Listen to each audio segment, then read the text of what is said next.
GM sure likes to talk the big talk about EVs, but once again, they are backing down, backing out, and giving up, just like they have in the past. This isn't all that new, but you guys know that. Let's talk about what's really going down and how desperately terrible all of this has become. I'm Brian. Welcome to my Tesla Weekend. A big thanks to upgrading patrons James, Travelin' Mo, and Andrew. Thank you guys for your decision to upgrade your support on the channel. That's how I'm able to do this. Awesome. Thank you. Appreciate it so much. All that. You know, for real. Couldn't do it without you. So a couple years ago, I made this video. I tried to go back and watch it, and I watched most of it, but boy, is it painful. Low-res webcam, so much hesitation. It was just, it was brutal. I don't even know where that hat is anymore. That's a weird question to get an answer to. This is from 2 years ago. GM was excited. We're all in. We're going to have 1 million EV sales across vehicle segments and price points in 2025. So that's 14 months away. It starts in 14 months. Do you think that's going to happen? Because it's not. It's not. 60% battery reduction plant cost, maybe. But there's a lot of really, really boneheaded things on here. 4 plants making batteries by mid-decade. They've got 1 up. The other 3, maybe not so much. And by maybe, I mean not so much. They don't have them up. This was pie in the sky then. It was unbelievable then. It's just as unbelievable now. And all of this stuff, you could see through it. And this week, we've had a lot of bad news to go with it. So let's talk about that. By the way, fun to see chat from the folks who are still around and the folks who aren't. Interesting. Honda and GM ditch plan to build cheaper EVs. The two companies were set to debut a lineup of sub-$30,000 cars in 2027, but now the plan is kaput. Interesting choice of phrasing there, Andrew. Anyway, this article, pretty good, goes on to explain, and really this one is pretty good, because it sticks to the facts. Yeah, they were supposed to work together on this, but they confirmed last year, we started looking at it, and now it just doesn't make sense. And it never did. They were never going to make, they never wanted to make a sub $30,000 car. They want to make 10 grand in profit on every car. They certainly want to make at least, 5 grand in profit, 3 grand. This would be a low margin, high volume car that they just don't want to deal with. There's a lot of moving pieces, not under the hood so much as getting it all set up. And they're out. They're just out. We're not going to do it. We need to make more expensive cars. So that plan to get to 1 million in 2025, which again starts in 14-ish months, it's not going to happen. Further, GM has delayed production of the Chevy Equinox, Silverado, and GMC Sierra Denali EVs. Yeah, they pushed them all out by a year. Andrew, again, I guess he's the beat reporter for EVs for The Verge, which is usually on the verge of news, but again, these seem pretty good. It's unfortunate. I got to see these EVs at the Detroit Auto Show. I was there on press day. I got there 3-4 hours before they closed, and I said, I need to talk to someone. They said, anyone here? I said, on camera. They said, the marketing folks have left. Let me make a few phone calls. We can't talk to you. Here's the email, send them the thing, tell them this, and we will get this interview scheduled. They have not gotten back in touch with me, and they won't, because they were never going to sell these cars. They knew this a month ago. Please. This is not a real effort, you guys. They're giving up on the one form of transportation that is going to be dominant worldwide in 7-8 years. The longer they put this off, the worse it gets. You got to do it. You just got to get in. You got to do it. So what does that mean? What happens next? Well, Detroit News is reporting that GM has offered to put the Ultium plants under the scope of the UAW. The UAW will just be in at these plants. That's great for the workers. Maybe not as great for GM. When you have set wages, even if they're good wages, you may struggle to attract the caliber of people you otherwise could at a battery factory. There are people that you want to recruit who would have to be, it's tough to, they don't have the seniority.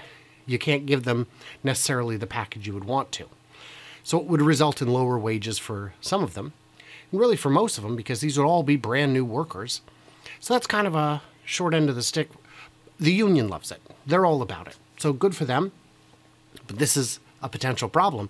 And LG is looking at this saying, wait, don't we have some say in this matter? Do we get to negotiate too? I'm not sure how that works.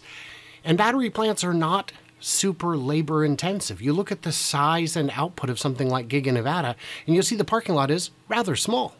And you look at something like Giga Shanghai, which is about the same size, and they have trains and buses and a parking lot jammed to the gills and bike racks. It's hard to get that many people in and out, because making a car takes a lot of people, but making batteries takes a lot of machines. All right, fine. So LG is looking at this saying, well, what's going on? GM agreed to unionize its EV operations. Will the other automakers do the same? I kind of feel like they have to, don't they? If GM is going to do it, Ford, it appears, has reached a tentative agreement. Maybe theirs has batteries in it? I should really pause and check. And I'm back. Doesn't appear that the answer is immediately apparent. But I would be very surprised if the automakers were able to not include batteries if GM is including batteries. That's going to make a gap. It's going to make a shortfall for everybody else. These cars are already not profitable. They love to say GM made record profits, Ford made huge profits. Yes, selling gas cars, those are going away real soon. Great. Whatever. GM reportedly slammed Ford over its plan to use Chinese battery technology in EVs. Mary, you don't even make EVs. What are you talking about? You've got the Lyric, which was built for nobody, the Hummer, which was sold to nobody, and that's it. I mean, I guess you're still making a couple last bolts before you throw in that towel. You guys don't make EVs. Ford has laid off 700 workers, I think, from their Lightning plant. And something like a third of all Lightnings ever made are still sitting on dealer lots. You can mark those as sold because the dealers bought them, but they haven't been delivered to customers. That's a problem. So what are you worried about? The batteries have to come from somewhere, and they're going to come from somewhere affordable. The battery is the most expensive part of the car. LG is not just standing by. They are moving forward. LG and Toyota signed an EV deal. Yeah, Toyota's about to leapfrog Ford and GM, who had this big first mover advantage. Batteries could start in 2025. Wait, that year sounds familiar. Oh yeah, that's the year that GM was supposed to start using a ton of LG batteries. Those minerals are going to go somewhere. They're going to go to Toyota. And where else are they going to go? The Arizona plant looks like it's going to be making batteries in the 46 series cylindrical cells. Yeah, that's 4680s. You know who buys those? Tesla going to buy those. They're going to buy them because they need them. And if you look, LG is the company that Tesla buys from in China. It was already one of their biggest customers as of 2020, when the factory was still just getting ramped. Tesla buys a lot of batteries from everybody. They buy from LG in China. They buy from LG in Europe, I believe. They buy from everybody. Panasonic in the US, CATL for the long-range vehicles, and apparently BYD for the standard range Model 3. They buy from everybody. And if LG wants to sell more batteries, they're going to find the customer willing to buy them, willing to actually take steps and follow through, not cancel orders like crazy. That's something they need to understand is going to have a long-term impact. If you've got customers who keep canceling orders, who keep telling you build a $500 million factory and maybe we'll buy batteries, you're going to get the shortest end of an already pre-shortened stick, my friend. And on this list, I saw a funny one. It was on this list, this is from 2020, the Weltmeister EX5. And I looked at that and thought, Weltmeister? Well, that sounds German, doesn't it? But EX5, EX5, that's not, I don't think a German would do EX5. Nope, it's a Chinese brand. And although it says on this headline, China's best-selling EV. That doesn't appear to have ever been the case, certainly not in 2020. But the fact that we still haven't heard of it tells me they've probably slowed down a little bit. $20,000 car. That'd be great if you could sell them profitably, which it appears they could not. So by the way, I'm going to be taking delivery of my Tesla this very weekend during the Halloween Dog Mode Expo, hosted by the Tesla Owners of Washington, Southwest Washington chapter in Vancouver, Washington, at 6916 4th Plain Boulevard in Vancouver. The event runs from 10 to 2. I'll be there, obviously, and at noon I get my car.